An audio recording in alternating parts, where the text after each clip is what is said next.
প্রিয় দেশবাসী, আসসালামু আলাইকুম। আপনারা সবাই জানেন, যারা আমাকে চিনেন, আমি মনে করি সারা বাংলাদেশের মানুষও আমাকে অন্তত অনেক লোকে চিনেন। আমি বিএনপি করি, জাতীয়বাদী দল বিএনপির লগে জড়িত, এটাই আমার পরিচিত। কিন্তু আমি আজকে না, আমি 2000 সাল থেকে আমি ছাগলাইয়া উপজেলা থেকে এই রাজনীতিকে জড়িয়েছি। কিন্তু আওয়ামী লীগের অত্যাচার এবং প্রতিহিংসা, আমার প্রতিবেশী প্রতিহিংসার কারণে আমি উঠতে পারিনি। এটাই আমি বলতে চাই, আমার পাশে থাকিও আমাকে অনেক অসুবিধা করেছে বা বিপদে ফেলেছে। আমি বলবো, এখনও যারা আমার বিরুদ্ধে কথা বলতেছেন, আপনারা কি করতেছেন সেটা একটু তুলে ধরতে চাই। কিন্তু বেশি কলনাড়াড়ি করবেন না, করলে কিন্তু ভালো হবে না। আপনারা আমার ধর্ম নিয়ে কথা বলতেছেন, আমি বলবো ধর্ম নিয়ে কথা বলে লাভ নাই। আলেমের ঘর থেকেও জালেম হয়, জালেমের ঘর থেকে আলেম হয়। তাহলে আপনারা ওইদিকে আমি যাব না। কিন্তু আপনাদেরকে বলবো, আমার পরিচিত একটাই, আমি বিএমপি করি, এটাই আমার পরিচয়। আমি দল করি, দলের জন্য কাজ করছি, দলের জন্য আমি আন্দোলন সংগ্রাম যা করার দরকার করেছি। কিন্তু আপনাদের মতন পকেট রাজনীতি আমি করি নাই। আপনারা এখনও আপনারা যে সময় যারা দুর্দিনে ছিল তাদেরকে ভুলে গেছেন। যেরকম চা দোকানের একটা চার কাপ চা খেলে তখন এটা আর দরকার হয় না। আপনারা ওই রকমই মনে করেন। আপনারা মনে করেন যে এটা চা দোকানের একটা চার মধ্যে একটা পোকা ফুটলে একটা সস্তা, এজন্য ফেলাই দিছেন। কিন্তু একটা দামি জিনিস, আপনারা যদি ঘির মধ্যে যদি একটা মাছি পড়ে, কিন্তু ঘি ফেলাবেন না, মাছিটা ফেলে দিয়ে ঘিটা খাবেন। কিন্তু আপনাদের চরিত্র এরকম, যাদের কাছে টাকা আছে তাদের পক্ষে কথা বলেন। এখন 5 তারিখের পরে অনেক টাকা পয়সা আসছে, আপনারা তাদের পক্ষে কথা বলতেছেন, তাদের সাথে আঘাত করে চলতেছেন, আমাদের বিরুদ্ধে কথা বলতেছেন কেন? আমরা তো আপনাদেরকে কিছু বলি নাই। আমরা যদি আপনারা জানেন, আমরা দলের জন্য করেছি, আমরা নির্যাতিত হয়েছি। আপনারা এলাকায় ছিলেন, আপনারা যারা এলাকায় ছিলেন আপনারা জানেন, আমার এই ছাত্রলীগ আমার গাড়ি পর্যন্ত ঘর দুয়ার পর্যন্ত ভাঙচুর করছে। ঘরে যাই পর্যন্ত আপনার করোনা টাইমে আমি ঘরে ছিলাম, আমি তো বাড়িতে তেমন ছিলাম না, বাইরে বাইরে ছিলাম। সারা বাংলাদেশে ঘুরে বেড়াইছি।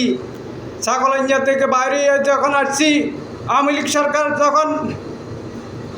যখন আওয়ামী লীগের, যুবলীগের, ছাত্রলীগের যারা এই ছাগলাইয়াতে আমাকে টিকতে দিতেছে না, তখন আমি সারা বাংলাদেশে ফেব্রুয়ারির মতন ঘুরতেছি।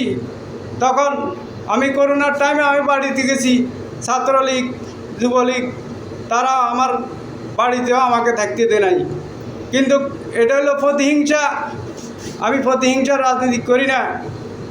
আমি আন্দোলন সংগ্রাম করেছি একটা মানুষের ভোটার অধিকার ফিরিয়ে দেওয়ার জন্য, বাংলাদেশে গণতান্ত্রিক রক্ষার জন্য আমি আন্দোলন করেছি। দ্রব্যমূল্য বৃদ্ধি এটার জন্য আন্দোলন করেছি। কিন্তু আপনারা যারা আমার বিরুদ্ধে অপপ্রচার করতেছেন, আমার বিরুদ্ধে কথা বলতেছেন, তাদেরকে আমি বলবো আপনারা সাবধান হয়ে যান, না হলে বেশি কলনাড়াড়ি করেন না। আমি চাইলে আমি আড়ালে আসি, কিন্তু আজকে চাইলে আজকে আমি ভাড়া দিতে পারি আমার এলাকায়। কিন্তু আমি গতবারও 2001 সালে নির্বাচনের পরে ক্ষমতায় ছিল বিএমপি, কিন্তু আমি ছিলাম ছাগলাইয়া উপজেলায়। কিন্তু আমি আমার গ্রামেও যাইয়া কারো সাথে দুর্ব্যবহার, ক্ষমতার বাহাদুরি, কারো আমার ইউনিয়নে আমি কোথাও যাই নাই। আমি ছাগলাইয়াতে ছিলাম এবং বিশেষ করে দরকার হলে আমি ফেনী পর্যন্ত গেছি। এইটুকু শেষ। আমি দলের কোনো নামও বেশি নাই, দলের ভাবও খাড়াই নাই, এখনও খাড়াইতেছি না। আপনারা শুধু শুধু আমার বিরুদ্ধে লাগিয়েন না। আমি আপনাদেরকে বলবো, আমি যদি আবার অতীতে ফিরে আসি আপনাদের কিন্তু ভালো হবে না। এটাই জন্য আমি আপনাদেরকে বলতে চাই, আর কিছু বাড়াবাড়ি করব না, আপনারাও বাড়াবাড়ি করিয়েন না। কিন্তু আপনারা যেগুলো করতেছেন, আপনারা এখন বর্তমানে যেগুলা যে টাকা আছে আপনারা তাদের পিছে ঘুরতেছেন, তাদেরকে আনতেছেন, তারাও একদিন আপনারা আবার চলে যাবে। তারা আমরা বর্তমান দেখেছি, এই যে 17 বছর তারা কেউ ছিল না আপনাদের পাশে, আমাদের পাশে। তারা আবারও থাকবে না, চলে যাবে। দুর্দিন আসলে তারা আবারও চলে যাবে, তারা থাকবে না। তাদের কাছে টাকা আছে, আপনারা তাদেরকে এখন সম্মান দিতেছেন। আমি একটু বললাম যে আপনাদের এখন যাদের কাছে টাকা আছে তাদেরকে সম্মানও আছে, যাদের কাছে টাকা নাই তাদেরকে সম্মানও না দেন না, সম্মানও নাই। এই জন্য আমি বলবো, এই জন্য আমি দূরে সরে আসি, আমার সম্মান যেন অক্ষুণ্ণ না হয়। কিন্তু তারপরও আপনারা আমার বিরুদ্ধে যা করেছেন 5 তারিখের পরে, আমি বলবো এগুলা আপনারা ভালো করেন নাই, কিন্তু ভালো করতেছেনও না আপনারা। তারপরও আমি আপনাদেরকে বলবো, দলের স্বার্থে কাজ করেন, জনগণের স্বার্থে কাজ করেন, তাহলে আপনাদেরকে আমি ভালো মনে করব। দলের লোকের সাথে কিছু করিয়েন না, দলের লোকের সাথে কোনো মন্তব্য কিছু করবেন না, ঠিক আছে না? এ বলে আমার কথা আমি শেষ করছি। আসসালামু আলাইকুম।